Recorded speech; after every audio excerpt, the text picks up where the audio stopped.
हक्कासाठी आंदोलन करणाऱ्या विद्यार्थ्यांवर केंद्र सरकारच्या पोलिसांनी आणि भाडोत्री गुंडाने जो भ्याड हल्ला केलेला आहे, जो लाठी हल्ला केलेला आहे, या हल्ल्यामध्ये अनेक विद्यार्थी जखमी झालेले आहेत, घायाळ झालेले आहेत। त्याचा निषेध करण्यासाठी म्हणून आपण सर्वजण या ठिकाणी एकत्र जमलेलो आहोत। मित्रांनो, आपल्याला माहिती आहे, अमेरिकेमध्ये शिक्षण घेतलेला एक विद्यार्थी नीट परीक्षेच्या विद्यार्थ्यांना न्याय देण्यासाठी हातामध्ये बाबासाहेब आंबेडकरांचं पुस्तक घेऊन भारताच्या विमानतळावर उतरतो आणि तिथून त्याचा प्रवास सुरू होतो।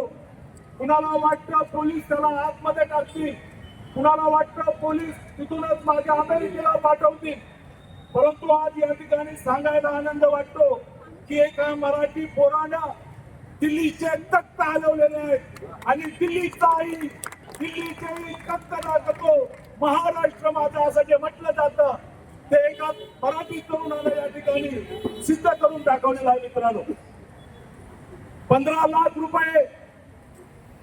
लाख रुपये आणि 2 कोटीच्या नोकऱ्या युवा वर्गाला दिल्या जातील अशा प्रकारचं आश्वासन देऊन जे सत्तेवर सत्ताधारी आले, ते सत्ताधारी आपल्या न्यायासाठी बसलेल्या विद्यार्थ्यांवर सशस्त्र बंदुका रोखतात, त्यांच्यावर पोलिसांकरवी, त्यांच्यावर अन्य गुंडांकरवी अमानुषाची लाठी हल्ला केला जातो, त्यांना जाळबंदी केलं जातं।